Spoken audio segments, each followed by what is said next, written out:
humans, we are animals. We crave the ability to be we. I know it's called me undies. We undies might have sounded differently, right? Is it a disco now? Yeah, it's an after party, so it's now we go with the flash. My goal in life is to be a laptop sticker. Me too. And despite the best ministrations of your wife, you still look ugly. It's a great honor, Mr. Jaffe. It's always nice to be with you. I'm so happy to be with you. I'm honored. Thanks for doing this, too. It's a real service to the community. Thank you for doing this, Joseph, for doing CoronaTV in general. And it's your gift to the universe, and it's appreciated. Very human, and I like that. Look at you! You are insane! How did I do that? You're insane! Well, welcome everybody. It is Monday. It is a new week. I have a new look. These are my new glasses, which actually I think might look a little bit like my guest, Bruce Turkel. I decided that when I hit a certain weight, and we will update it because it's Monday, so it's fat blogging day. When I hit a certain weight, I would cut my hair. If I was able to go to a salon, I would shave. And I would put on a new pair of glasses. So I hope you like it. It is fantastic where I am. I'm going to ask Bruce if he knows where I am because he's been here. He's been to this exact spot. And it is just wonderful. The infinity pool, there's your clue. The infinity pool is magnificent. And I'm happy to be here, and I'm happy to have Bruce with me. Now, Bruce is a Hall of Fame keynote speaker. He's a multiple author. He's written a new book, which I actually couldn't. I'm gonna have to talk to him about it because in the scramble to just start up with dealing with a few little technical issues, I see he has a new book. But we'll talk about, and I will pay homage to him with my soliloquy. I'm laughing because he's laughing now because he just loves the word soliloquy. A book that he wrote called All About Them. I just absolutely love what this book is about. The whole concept of it, very, very near and very dear to my heart. So yeah, there's a lot going on. Let's just get into it. Not next week's interviews, this week's interviews. Tomorrow we have John Durham himself. It's actually John's birthday, so a little bit of a change. We are going to do Corona cocktails tomorrow at 6 p.m. with John Durham, and then on Wednesday, Cindy Gallup, John Lawson on Thursday, and finally Martin Lindstrom rounding off the week. What an unbelievable week, and what better way to kick it off than with Bruce today. Well, today is National Fried Chicken Day. Of course, it's National Fried Chicken Day. And, I have to show this to you. I'm going to try and go through this stuff really quick because I want to get Bruce on. But I've been saving this, I don't know, for a rainy day. Maybe I've shown this to you before. I don't know. If I have, then my bad, because this is honestly going to sear something into your brain that you're going to just wish you could get rid of, but it's going to stick with you forever. This is something that Kentucky Fried Chicken did. Just comment if I have shown this to you before. It happens all the time. Just ask my wife. She will tell you that I'm constantly saying things. She's like, Joe, you just told this to me like 5 minutes ago. But this is something Kentucky Fried Chicken did on Mother's Day. Oh, howdy, Mom. I hear you're the best mom in the world. Well, what do you think, Forrest?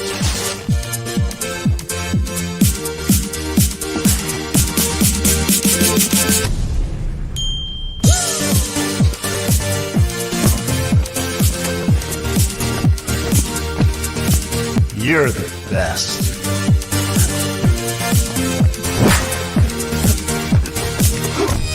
This is for you.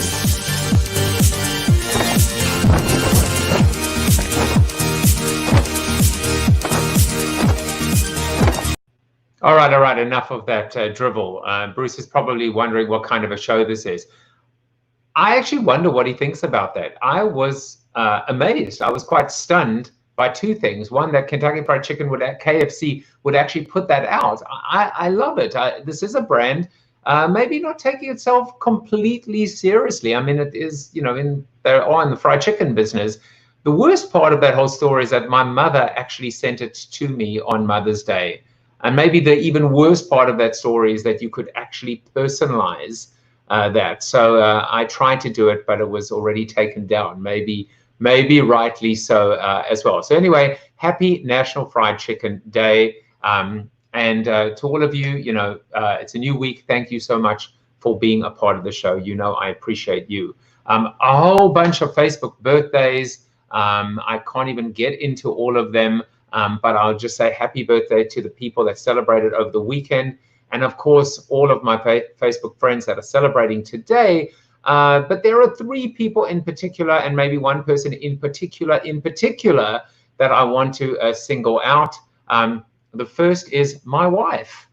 Terry is today, and I just wanted to wish her a happy birthday, my darling. Not just Terry, but actually our first cousin Fran, and my sister-in-law, our sister-in-law Jackie. Fran, Jackie, and Terry, they are triplets. They are twins, triplets. What else? Twins. They're triplet birthday siblings today. And you know what? Normally at this point, I sing happy birthday, but I'm not going to sing happy birthday to my wife. In fact, I'm going to let Chris Daughtry, ex-American Idol, sing to her. I'm gonna sing happy birthday to you. So, happy birthday to you. Happy birthday to you. Happy birthday, dear Terry. Happy birthday to you. Terry, have an amazing birthday. Enjoy your family.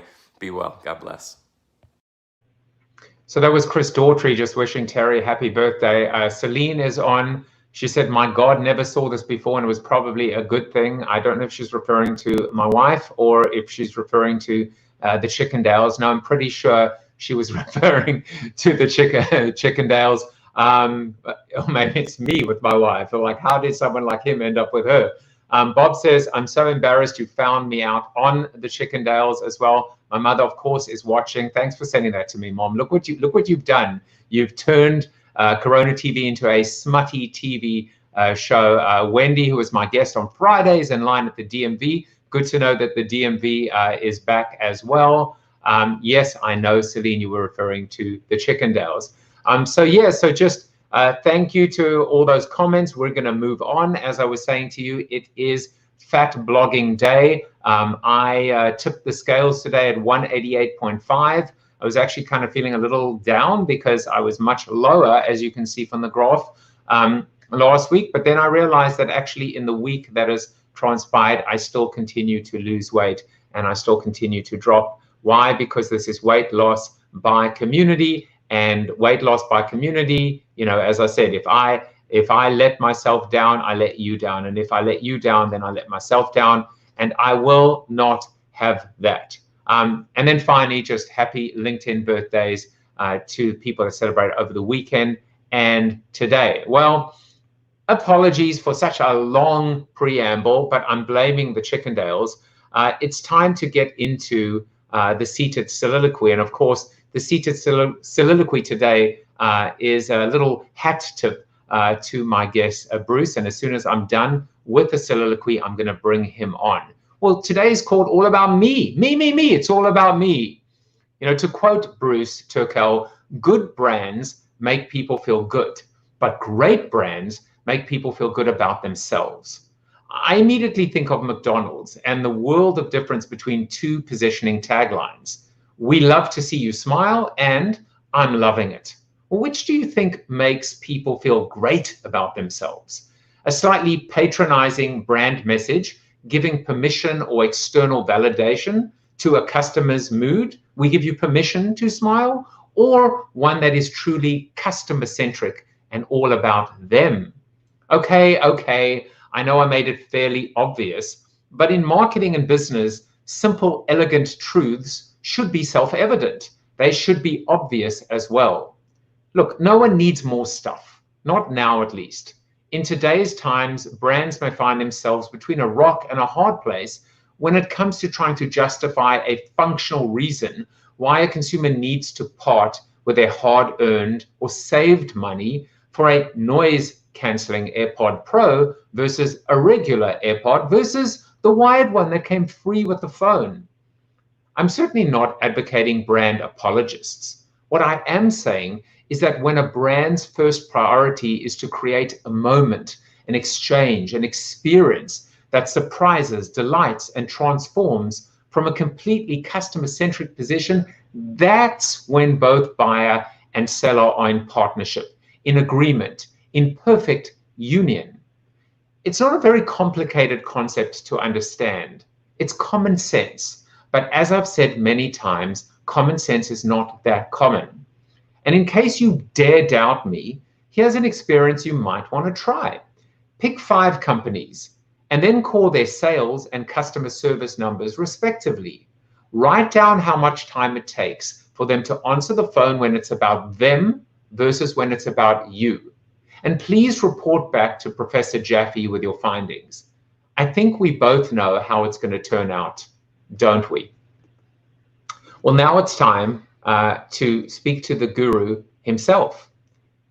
Bruce Turkel is a branding guru, genius, expert, thought leader. Whatever title I'm comfortable with, I'm comfortable with them all because they are all applicable. He helps companies and individuals make their products and services more valuable by helping them with messaging strategy, clear, concise communication. Bruce is the author of 5 books on branding, and his latest is titled, Is That All There Is? I have not been drinking today. Bruce ran an advertising and branding agency with offices in the United States and Latin America for 30 years and has been on national TV over 400 times, 401 including CoronaTV. So why does he do all of this? Because as Bruce says, it's because I don't play harmonica that well. And if we're really, really, really lucky, maybe he might play a little bit of harmonica for us. Bruce, welcome to the show. Thank you, Joe. I'm happy to be here. I was like all tongue-tied. I don't know why. I was just trying to move too quick. No, man, it was the Chickendales. I can never unsee that. I could stick a fork in my eye and I could not unsee that. I think that just set a very unique tone. And it's not that common, I think, to see a brand doing something like that. I mean, is it risque? Is it self-deprecating? Is it irreverent? Do you expect that from a KFC? Well, KFC, it's an interesting story. First of all, before we do that, Mrs. Jaffe, I'm so sorry you had to see that. Let me just be clear. I sent my mother the link to this. I don't know what's going to happen when my mom checks out the Chickendales.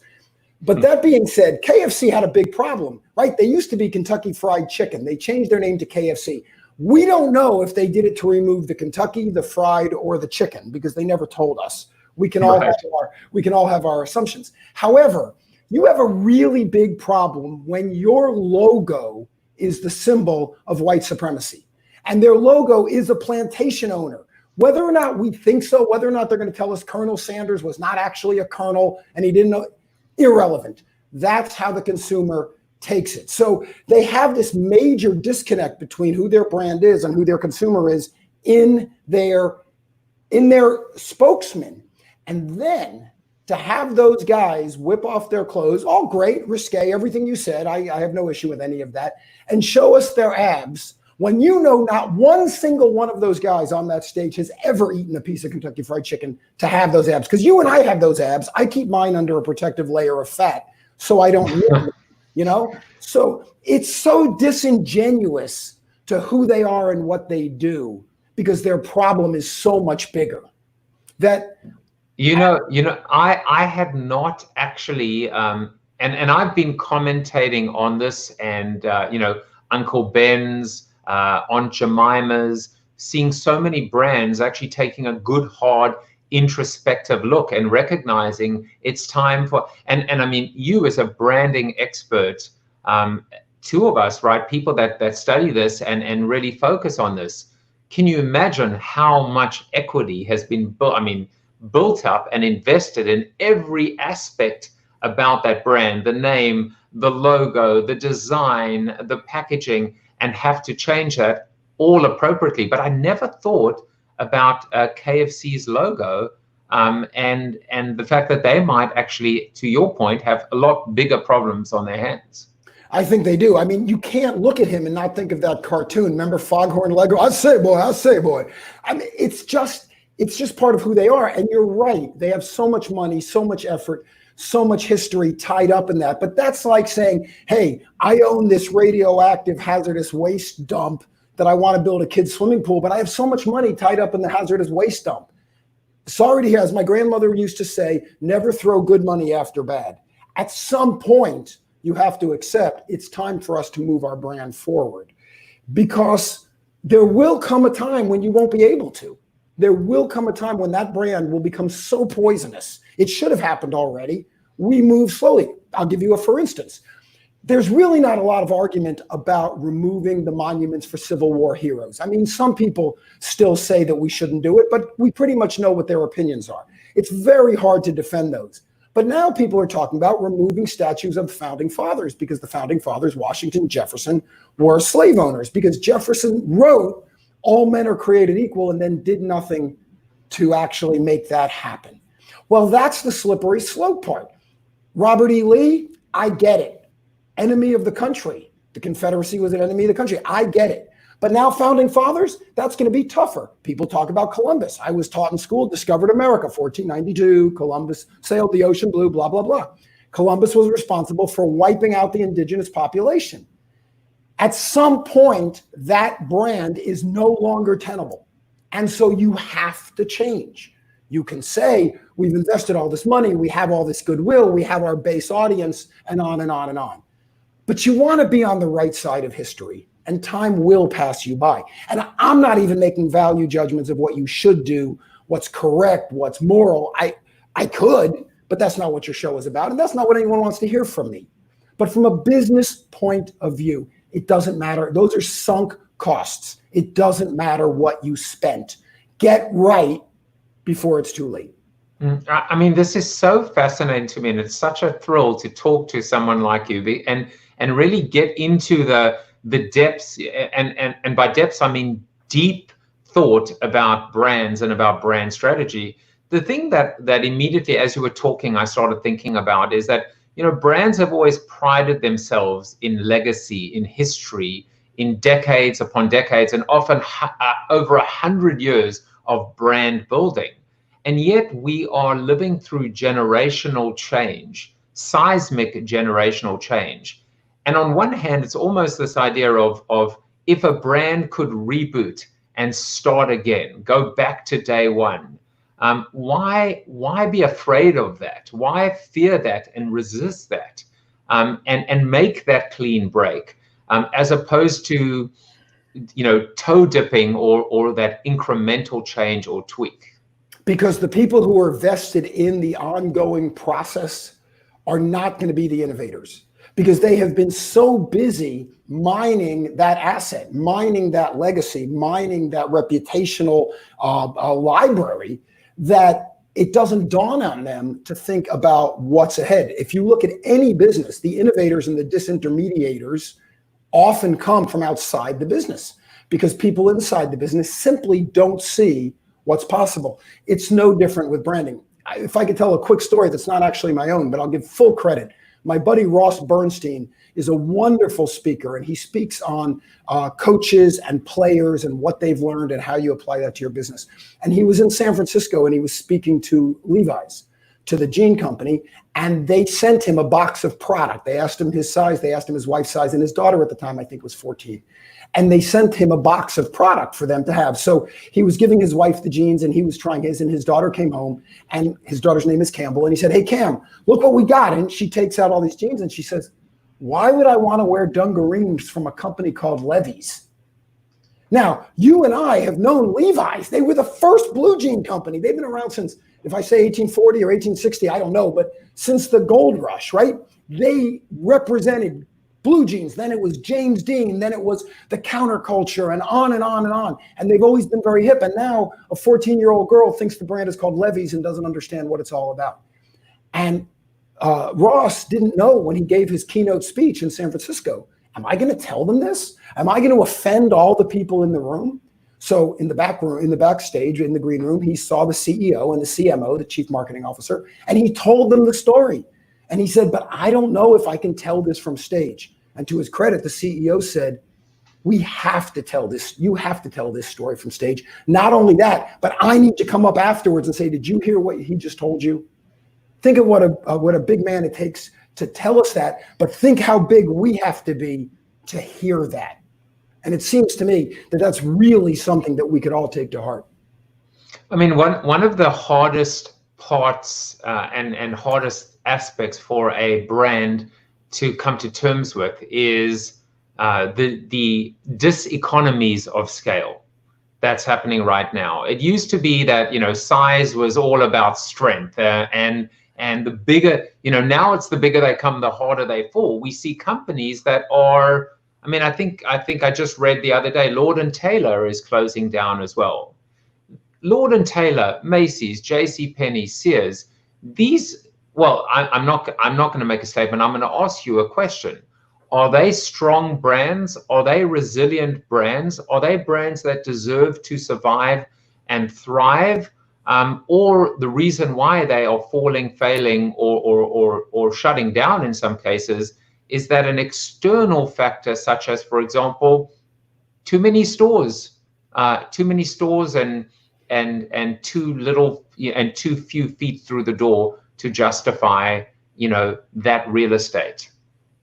When you did your seated soliloquy, see, I can't say it like you do. When you did your seated soliloquy, because I've been drinking, that's why. Well, that's because of where you are in front of the infinity pool in Los Cabos. Exactly. You said, and I wrote it down, I took a bunch of notes. You said, no one needs more stuff. And the department stores didn't get that message. It used to be that a lot of those department stores you mentioned, Sears, Lord & Taylor, Macy's, they all stood for something, and they stood for different things. Sears was where you bought tough stuff. You bought craftsman tools, and the jeans they sold were tough skins, right? And that's where you went to get good farm-ready, prairie hard stuff. Lord & Taylor was a very high level of sophistication. Macy's was New York's store. If you wanted New York style, New York panache, New York flair, New York elan, you would go to Macy's. Nordstrom stood for something. Neiman Marcus stood for something different. But because over time, they all started selling the same stuff, because they all sold Ralph Lauren, or they all sold Levi's, or they all sold Nike, they gave up that brand leadership that they had, and they became a big box to go get stuff. And then what happened? Well, Macy's ate up Bloomingdale's, and in Florida, where I live, South Florida, they ate up Birdine's, my local store, and elsewhere they ate up Moss Brothers, and elsewhere they ate up Jordan Marsh, and they ate up all those local stores that stood for something to bring in that New York sensibility. But what happened? At some point, that New York sensibility didn't really mean anything anymore, because I could get that stuff anywhere. Now you layer that on top of your statement that nobody needs more stuff, and you can see instantly you have a big, big problem, because you're not selling anything that tells the consumer, here's why you should do business with us. You're special, you're better, you're thriftier, you're more concerned about good old-fashioned values if you shop with us. Sears owned that. They no longer do. You care more about style and fashion. You have a flair. Macy's owned that. They no longer do. Now I go there to get pots on sale. Big deal. I can do that anywhere. Brands are not about function. They're about the consumer. And quite frankly, you don't even go there to get the pots. You just go to Amazon and the one size fits all approach, because you may as well just go, type it into Amazon, and surprise, surprise, they sell that too. And if there's no benefit, if there's no brand association with going to those stores, you're absolutely right. I might as well do ticky, ticky, ticky on the keyboard and have the cute UPS guy in the shorts show up and bring it to me. We have a double-barreled comment from my fellow Streamy, which is the term that I've coined. I don't know whether, in fact, I coined it, but I'm taking credit for it for today, of all the people that have started streaming during the pandemic. And Chris said now it's a triple comment. So he's gone trigger happy. First of all, he said, I love this. He said, they're all vending machines. We buy the candy bars, not the box they dispense from. And then he said, Bruce is spot on. You go from the city is cool to the city doesn't understand us. And finally, Chris brings us home with brands are not about function. Clever.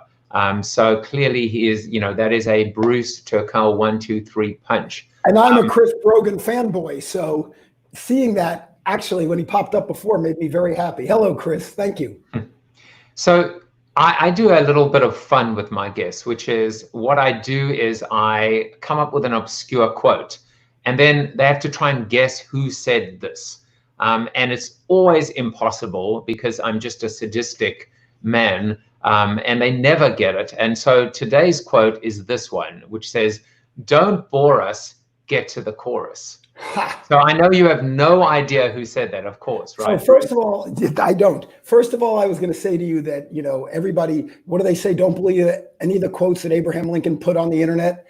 And almost every quote can be attributed correctly or incorrectly to either Mark Twain or Oscar Wilde. However, that quote, "Don't bore us, get to the chorus," is from Berry Gordy from Motown. There you go.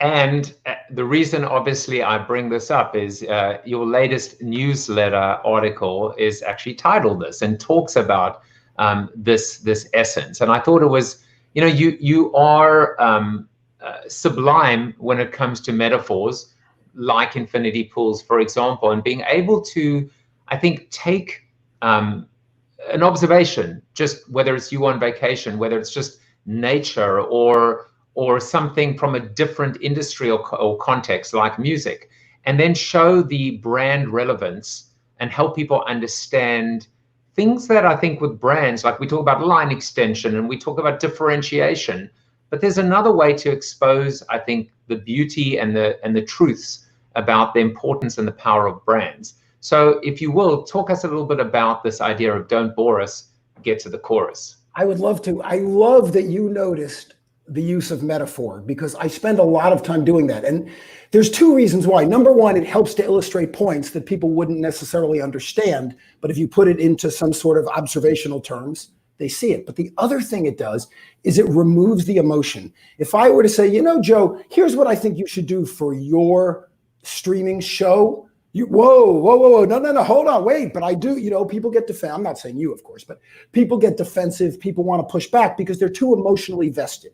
But if you use metaphor and you say, look at how cars are sold, or look at how musicians record, people, they know about that, but they don't have an emotional investment. So they listen, Socratic method. They start nodding, yes, yes, yes. And then I always say, what does this have to do with your brand? And my hope is that I get the Scooby-Doo face, right? So, hey, Berry Gordy wrote, "Don't bore us, get to the chorus." And I explained what it meant and what he said to Smokey Robinson and Mary Wells and so on and so forth. And then I say, what does this have to do with your brand? And people go, "Erp," like Scooby-Doo. And you do it much better than I do. And that's when you can get the message across, because now they're paying attention, because now they're no longer so stuck in who they are and what they do. So the verse and the chorus, quite simply, in a piece of music, the verse is what tells the story.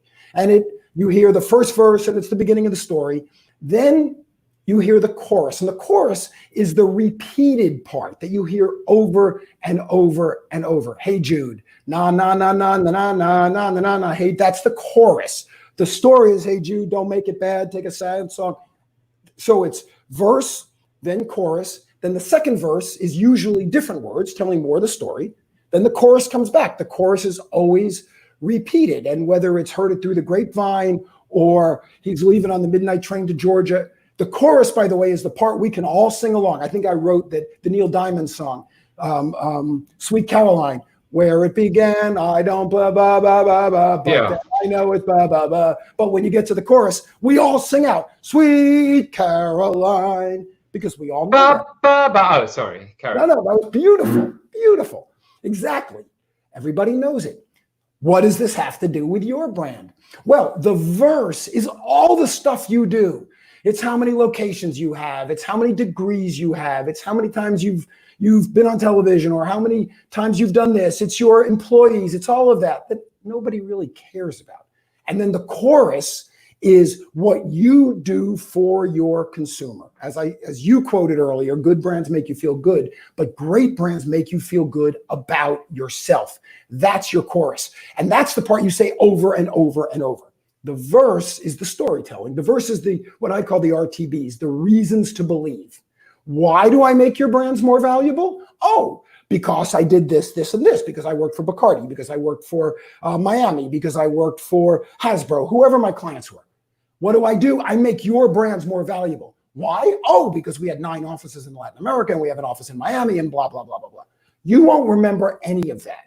You'll remember the chorus. So I agree with Barry Gordy. When you're doing your own message, don't bore us. Get to the chorus. Branding is not a bad blind date. It's all about the person you're with. Oh, and that is a beautiful, beautiful quote. I love it. I love it. And I, going back to metaphors for a second, I'm just going to make myself a solo layout for a second. This was another of Bruce's, I think, beautiful metaphors. And in fact, he put not himself, but his iPhone at risk, Yes, doing his marketing minute from the infinity pool. But I love this one as well, which is the beauty of that infinity pool. And you show at one point, it almost looks like the pool and the ocean are one and the same. But then when you look over the edge, you see the piping and you see the ducts and you see some of the, maybe not the ugly stuff, but maybe not the aesthetically beautiful and pleasing exterior. And recognizing that, well, I guess you need both to survive, but also being able to find that right angle, find that moment of beauty, and being able to bring together, a customer with obviously what that value proposition is about. So I love that one too. Thank you. When I was a kid, I was in the high school band and we went to Disney World and we were going to play at Cinderella's Castle. I think the Star Spangled Banner. But they don't march the marching band through Disney World. They actually take you underneath the tunnels where they do all the work. And we were high school kids. We saw people sewing the uniforms. We saw the guys with the big bins of garbage. We saw stuff you never see in Disney. So much so that we saw the characters, Snow White and the Chippendales or the Chickendales. I can't get that out of my head, as I told you. This was a long time ago. They had their heads off and, they were smoking cigarettes and stuff you'd never see. But then you pop up out of the Magic Castle and you play the Star Spangled Banner and there's the fireworks and the flag and people are brought to tears. This is a high school band playing it, mind you, but they're still brought to tears and they have goosebumps, but they didn't see any of that other stuff. All that stuff is required for them to have a good experience. Those are the RTBs, the reasons to believe. That's the verse. That's the things that have to be there. The garbage has to be taken away. The people who wear those costumes have to take a break. And probably because they get punched by little kids all the time, they need to relax, which is why they were smoking. But you don't see any of that, just like you don't see the pipes behind the infinity pool. And in your business, it's the same thing. I'm not suggesting you lie about these things. They should be there. Someone might say, hey, I want to see where you change the oil. I want to see how you keep the kitchens clean. I want to see how you write your software code. But that's not what they're buying.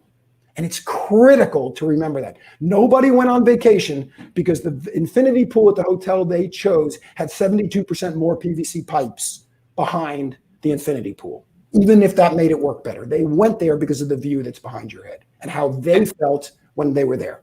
And what I really love about the way that you explain that is that sometimes I feel like we oversimplify, and a lot of branding, even a lot of textbooks oversimplify when they talk about functional and emotional benefit, but they seem to just prescribe the emotional benefit to advertising and to messaging. And I think you just go a little bit more deeper by being able to recognize that the functional, they need each other, but at the end of the day, the emotional connection, that's why the ability for us not to justify the expense, but really to feel, I think, comforted and comforting in this very, very scary and complex world. And not just, the messaging is not about them, right? It's about us. It's about our projection, as opposed to walking a mile in our customers' moccasins. And I think that's what you kind of bring to the table. Well, thank you. May I tell you a quick story about that? You can say any stories. I love listening to your stories. Thank you. Well, this one is about my wife. I have a story about Terry, your wife as well. A good one, by the way. But this story is about my wife. My wife is a nurse practitioner. She works she does hospice 3 days a week. She works in private practice 3 days a week. And she had a patient in town from, I think, either Venezuela or Colombia who needed an injection in her shoulder. My wife was going to do it. Apparently, it uses one of those big horse needles. And she's getting everything ready. And by the way, my wife worked in CCU and in the emergency room in the hospital for 25 years. She's really good at what she does. She has this big needle. And the woman says, Doctor, it was in Spanish. The woman says, Doctora, un momento. So my wife always says, I'm not a doctor, I'm a nurse practitioner. At which point this patient's face, my wife said, just dropped. This has been a woman she's taken care of for years. She says, you're not a doctor? My wife says, no, I'm a nurse practitioner. She says, I would rather have the doctor do this. Because my wife had explained the big needle, I have to go in through the joint. It could be painful, blah, blah, blah. Okay. My wife says, all right, I'll go get him. So she leaves. She gets the doctor. He says, why doesn't she want you to do it? My wife says, I don't know, but she asked for you. Okay. So he comes back in. He'd never met this woman before. He introduces himself. He's chatting with her. And he's looking at my wife says he's looking at the needle like he's never seen it before. He's like turning it and looking at it. And the woman says, I'm so sorry, with all due respect.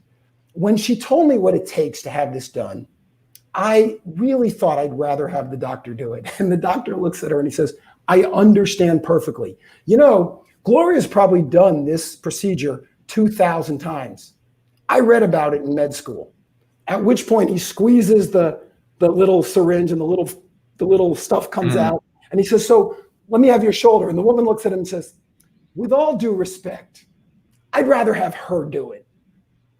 And it was, to me, it just played up the way brands work. This woman thought my wife was perfectly capable of doing it until she found out that her title is not doctor. Being a doctor, being a nurse practitioner have a lot of differences. But in this case, my wife had the RTBs. She worked in CCU. She's done this procedure 2,000 times. The doctor had never done it. But the perception of the consumer was, I feel better about myself to have the doctor do it. If we hadn't given the RTBs, if he hadn't pointed it out, she would have had him do it. He probably would have done it well, but clumsily, and she would have been in a lot of pain. As it turned out, she said to my wife, because they were chatting, okay, tell me when you're going to do it. And my wife said, the needle's already in. But tell me when you're going to take it out. Okay, they kept chatting. Well, when are you going to take it out? My wife says, I took it out 3 minutes ago.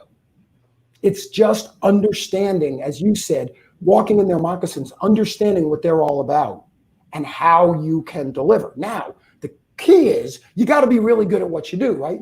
Function might be cost of entry, but you got to be able to do it.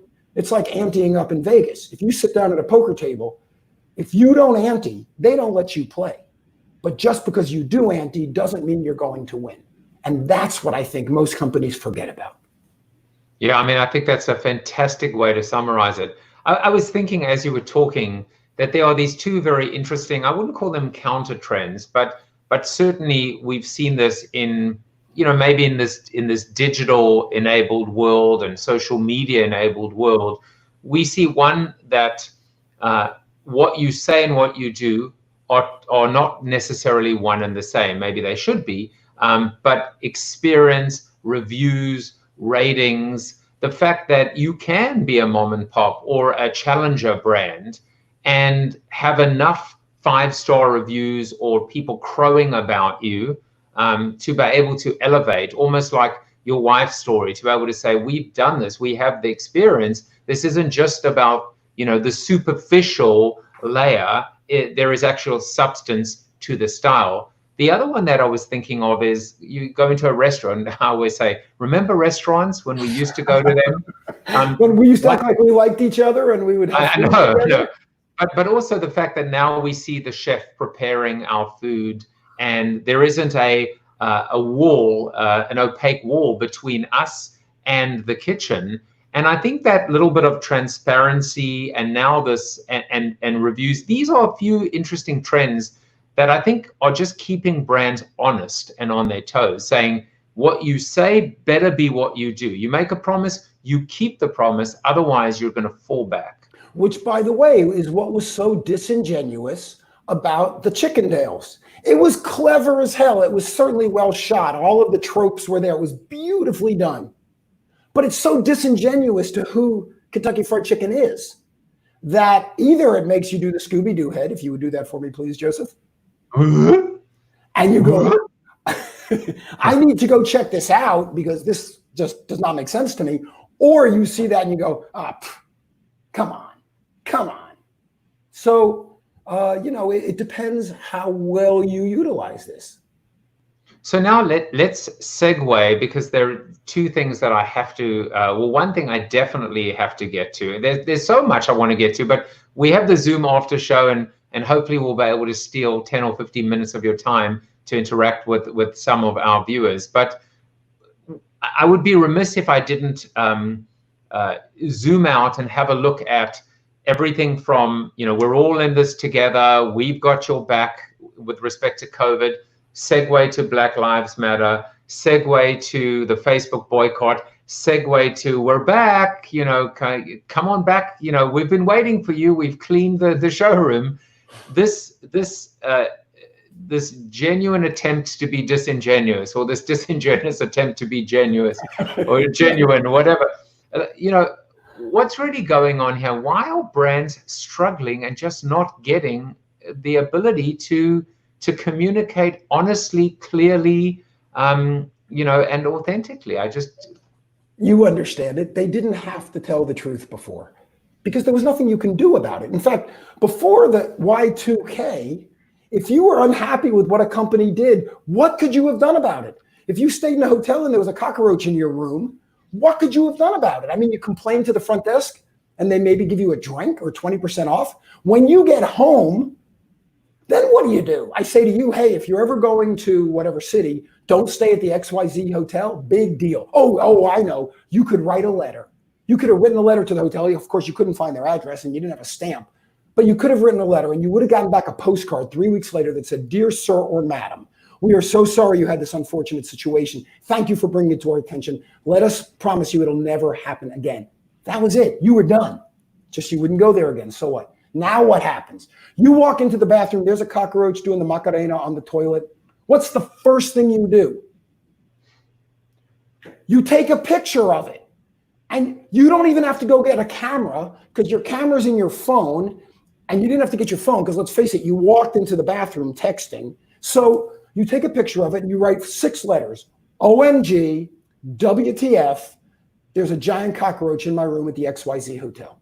And boom, instantly, Twitter, Facebook, LinkedIn, Instagram, Travelocity, Yelp, whatever you use, all these people know it.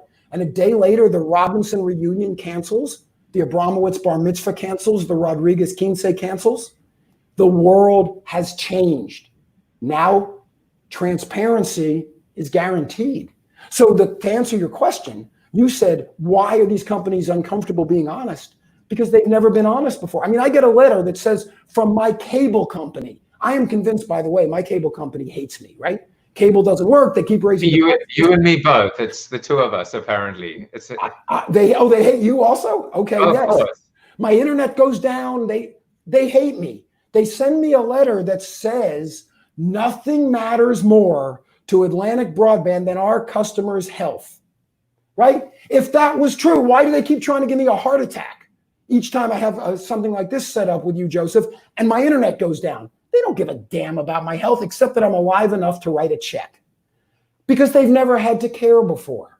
Now, all of a sudden, the world is different. They have to care. Just like people talk all the time about issues. Oh, you shouldn't stand for things. You shouldn't stand for things. You want to be non-political. Yeah, you never had to before, but now you do. Because now we know who you've donated money to, whichever side of the aisle you're on. We know if you gave money to people or associations we don't like. And we want to associate ourselves with people who do what we believe is the right thing. And of course, consumers younger than you and I, much younger than me, slightly younger than you, they care about that even more. The world has changed. We are still doing business with 15th, 16th, and 17th century tools, even though we live in the 21st century. And that's why in your book, All About Them, the key word there, well, besides the word that's circled, but in the sub here, I'm like, I don't know. I think it's about that you're trying to, but it's this idea of grow your business by focusing on others. Because when I think when one maps marketing strategy and brand strategy to what I call the prime directive, which is growth, that's when we can actually try and connect the dots and help executives understand that natural, healthy, organic, and sometimes exponential growth is always mapped to real brand health indicators. And in this case, what I love about the way that you write and about your thinking is that we're having a brand conversation, but we're mapping it and inextricably linking it to customer centricity, customer experience, and recognizing this is not just about retention or customer service. This is an absolute imperative that growth and survival hinges on the ability to make it about them as opposed to me. That what you just said about growth and sustainability hinging on this is critical, because none of us do something that someone else doesn't do. It used to be, again, in the old days, the good old days, pre-internet, if I wanted what you sold and you were in my geographic trading area, you only competed with the other folks around you who did the same thing. But now I can buy stuff from anywhere. I can get what I need anywhere. And by the way, now we're all using the same tools to create what we do. We're all using computers and apps and software. We all have access to Zoom. We all have access to Yelp. We can shoot videos in 4K on our phones. So things have become more and more genericized. And unless you want to be in the low price business, which is a really bad business to be in because you're just racing to the bottom, then you need to add something else. And it's not going to be function, because you're not going to do something that's that much better than what other people do. If you don't believe me, think about the friend of yours who is a virtuoso guitar player. We all know that guy or girl, and we all say they're better than Clapton, or they're better than Hendrix, or whoever you love, better than Robin Ford, whoever your guitar god is, and they might be better. But if all they do is sit at home playing arpeggios, do, do, do, do, do, do, do, do, do, do, all day long, what difference does it make? The people who make it are the people who are out there, who offer something, who create a relationship. Yeah, you got to be good enough. If you're not good enough, you can't jump over the bar.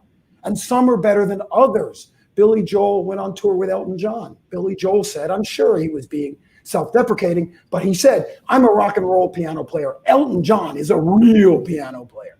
And he talked all about how much better Elton John is than he was. But if you love Billy Joel songs, what does it matter? Billy Joel plays piano damn well, good enough.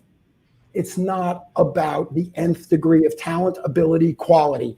It's about your ability to create a relationship. See, I'm doing that through the screen. You like that? I'm using the new technology. It's about an ability to create a relationship with you and your consumer. Right, and it's the ante up, right? That's the bare minimum just to play this high stakes game of.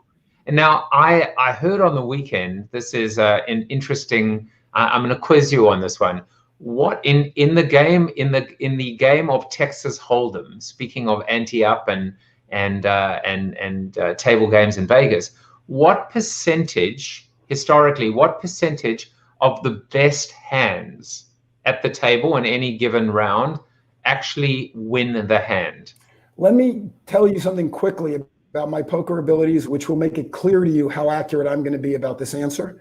Yes. I get my cards, I look at them, and then I turn to the guy next to me and I go, I have 3 of those. Is that good? So that's how you're a con artist, and basically, and then I go, this guy's easy money. And then I pull them out. No, I have no idea, but I would bet that the best hands do not win the games. It's the person who understands his opponent the best, or her opponent the best. 100%, and actually that number is 12%, which blew me away. Only 12% of the time, the best hand actually wins the hand, and that to me that tells you everything. So I'd like to write about that. Is that verifiable? Because 78% of statistics are made I up. will send you a link. Okay. But this was on the Freakonomics podcast from a new book that was written, and I'll send you the link to it. Thank you. So I think it's absolutely verified. It's not. Although I once heard, I was in the men's restroom and there was this guy next door, and his brother was a fireman who knew someone. Right. I heard that. So I think this kind of takes us back to one of your 400 television appearances, and something that I think really ties this whole conversation together. I was looking at this, and this was 2013, 7 years ago. You're commenting on, I love the haircut, by the way. I know when they were, by how much hair I had and how gray it is. I can tell. That times it. That's like the rings on a tree for me. It's a nice look. I like the tie and everything. Has Twitter gotten too big too fast? And I think to myself, let's even take politics out of it. But Twitter as the world's greatest customer service tool ever invented, bar none. And instead of really doubling down and leaning into that, what were they trying to do? Trying to promote tweets and be an advertising vehicle and sway elections. But I think it just proves the point that you were making, which is use this technology not to sell more stuff or spam us with more messages, but ultimately to make it about them. And make it about them is serve me, service me, help me, empower me, make a difference, and then maybe I'll give you a few more seconds of my day and a few cents in my man purse. I have a question. Did you watch every TV thing from today back and have to go all the way to 2013 to find when you found relevant? I only have one skill, and it's probably a Liam Neeson skill that we shouldn't talk about live. But I have a particular set of skills. And no, there's only one skill. I've always actually, as a strategic planner in the last job I had, which was 20 years ago, I see things and I can very, very quickly extract what I would call the nugget. If you look at a 1,000-page report, and it's just the ability to, I think, see things that are different. I use the quote from Dan Arbus, right? It's what I've never seen before that I recognize. And I think just seeing that and connecting it back to your message, which I think is a powerful, universal, and just mission critical message. And that's why I wanted to call that up. But I assure you that I did not, because you might be getting a bit nervous that I've been stalking you. In fact, hold on. Let me just show you the infinity pool. There was one cut where you see two people in the infinity pool. One of them might have been me. I don't know, maybe. No, because they asked me if I was going to drop my phone in the pool because I had it on the stick with the wires, and I was very concerned about that. But no, it's funny you say that. I've never heard anyone say that before. I have the same. That's my superpower, and that's what I tell my clients. I see the things you don't see. I will look through the research you've already done. I'll look at your business, and I'm going to go, wait, it's right there. Don't you see it? And they, again, Scooby-Doo face, they kind of do that. And then afterwards they say, well, I should have thought of that. I'm thinking, yeah, you kind of should have. I tell people all the time, guys like me, I was a copywriter, an art director, a creative director. We call ourselves creatives, but in fact, we're not. We don't create things. We uncover things. They're already there. We just see the pattern or see the disruption or see the disconnect and go, wait a second. If I take that and that, boom. And so we have to talk about that more offline, as you said. I don't know what Liam Neeson has to do with it. I'm not sure I want to know. But no, I didn't think so. But I do exactly the same thing. And that's really what I built my entire career on, is by saying you have all these assets, but that's what we need to put out there, because that's where all the value is. Well, this is a good opportunity to, first of all, invite people to come and join Bruce and myself in the Zoom after show for 15 minutes or so. Just go to bit.ly/CoronaTV after show. I mean, Bruce, there's so much to talk about. And then, as I just found out, there's a new book. The new book is not out? It's not out. It's not out yet. Yeah, because I looked for it. I called in Liam Neeson and Liev Schreiber, but they could not find it. The new book is called? The new book is called Is That All There Is? And the idea is it's about people in our age group, which is a pretty big stretch, 35-ish to 65-ish, who reach a relative level of success. And relative means maybe we're not deciding if we're going to take the Lear or the Gulf Stream, but we're also not deciding, oh my God, do I pay for food or do I pay for medicine? And we have reached that point in our jobs where we say, is that all there is? And now what do we do? And of course, COVID and Black Lives Matter and all the things that are going on has made that even more relevant than when I started writing this book a year or two ago.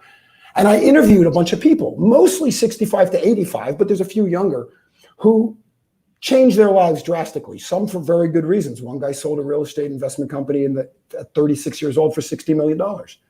Another woman who quit her job, started writing a book, and her husband said, honey, I don't love you anymore, and I'm out. She was 30 something and she had 2 little kids. So it's the heights and the depths. And then these people explain what they went through, how they did it, and how they emerged on the other side of the chasm. And the idea is, I don't know the answer. You don't know the answer, but we're all going through this same thing. It's the zeitgeist, I believe, of our generations. I say that plural. And so I wanted to talk to people who had successfully navigated this issue and then show what the patterns were. As I told you, that's what I'm good at. Show what the things they all did and also show where they disagree. So you as a reader could say, oh, that makes sense to me. Oh, I like the way they did that. Or, oh, I would never do that. But you can use it to navigate your own path towards fulfillment. Well, Bruce, when that book comes out, I would be honored if you would come back and we could talk about that. But one thing we will not do when you do come back is use one of those booking calendar engines in order to confirm. So you won't get me if you use that. You know that. I do. So now I found out almost the hard way that, you know, if you do not want to get Bruce to respond to you, then please continue to use those calendar booking type of engines. We won't mention any brands, but what do you have against those engines? That's my final question for you. Well, so let me tell this story without making fun of you. Let me talk about someone else. Let's make it a metaphor. No, I get these invitations and they're quite flowery in their description. I saw this video. I read your book. So-and-so recommended you. Oh my God, I don't know how I didn't know about you before. I would love to have you on my show. I would love to have you on my podcast. I would love to have you on this or that. All you have to do is go to www.bookyourselfhere and scroll through all of my instructions and then my big calendar. And you pick one of the dates that works for me. And then you put it on there and then you'll get an automate. It's like, really? That's like if you go to a restaurant and the guy comes on and says, bonjour, Monsieur Jaffe, welcome to our restaurant. By the way, if you go around the back and through the dumpster and around through the kitchen, it's like, no way, I'm not doing that. My life is way too short to spend my time navigating your system. What you say is, hey, we'd love to have you on the show, and I have a slot Friday, Saturday, or Sunday. Any of these fit? And I would write back and go, Friday, love to be there. Because it's never one click and it's done. It's always more stuff, and I have to register, and I have to do something else. And then, because we haven't had the relationship thing, I then get a note from the system that tells me you've overbooked that day. Not you personally, of course, but the ones I've dealt with, and offering me new dates. And it's like, screw that. I'm not doing that. I admit, and I told you in writing, in the email before we met, it is a pet peeve of mine. I understand it's silly and juvenile, but damn it, I'm sticking with it. And you know what? I am grateful for the fact that you did, at least in this, you stuck with me. And I will also say that in my defense, the only thing in my defense, I think, funnily enough, we have the same pet peeve. I've also, as a speaker myself, been asked to bios and headshots and social media handles. And I mean, you got all of that in the email I sent this morning, but generally the booking, the process I've chosen is quite short and sweet, as an email address and date.